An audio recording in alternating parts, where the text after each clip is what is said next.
My name is Jin Yang. I'm a professor of the journalism department at the University of Memphis. I've been here for this is my 6th year. Okay, how do you think the internet has changed the journalism industry, and how do you see it continuing to change?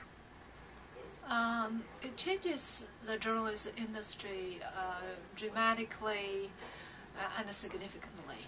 And as we all realize these days that the news people at the newsroom get laid off, and all the print publications are moving online, and all the news organizations are have some web presence.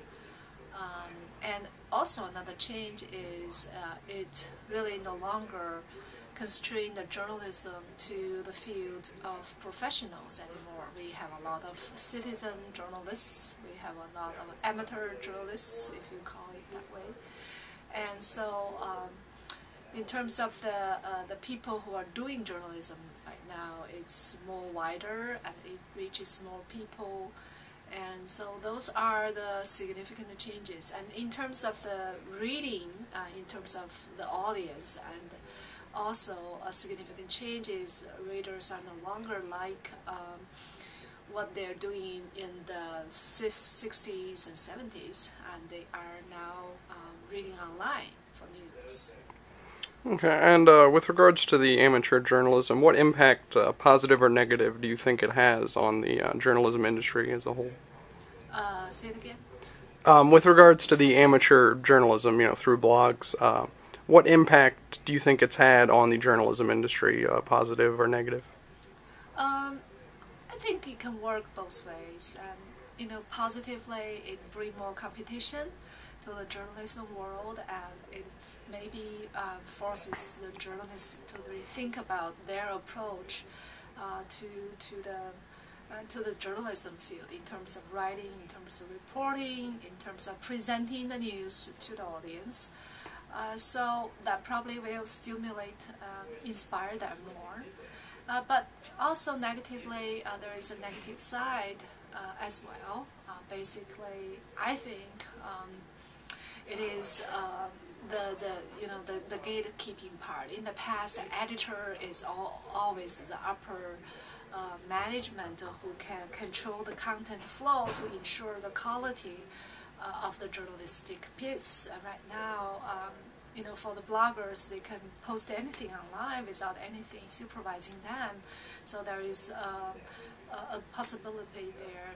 Errors and credibility, accuracy, all those kind of things will appear online. So that brings a problem to the audience, because it makes it harder for audience to choose what is accurate, what is correct, what is right, and what is wrong.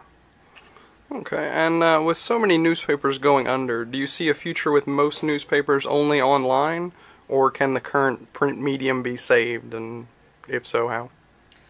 Wow, that's a tough question. I'm not sure, whether the newspaper, will exist in its current format or move to a different format, or how it will, exist side by side with online presence. But what I'm sure is that the online media, the internet, will becoming more and more dominant, because it is just brings more interactions between the audience and the journalists, and that interactions is just interesting for the young people. So they like to participate in it. The old way of passively receiving the news by reading the papers, and that becoming the past tense, and the present tense and the future tense is hard to say, but I think the present tense has its appeal. That is the interactions making audience or readers become part of the news, rather than just passively receive the news and can't choose the news on their own. So that's what I think about the industry. So the challenge for the all new journalists would be they have to train them on multi-dimensional level in terms of the skill. They have to not just focusing on writing and reporting as required in the past. So right now, all the journalist schools are trying to reforming to integrate that need to train students on multi-level to let them become well-rounded journalists, better prepared for the future. Okay, well that was all my questions. Thank you for your time. You're welcome.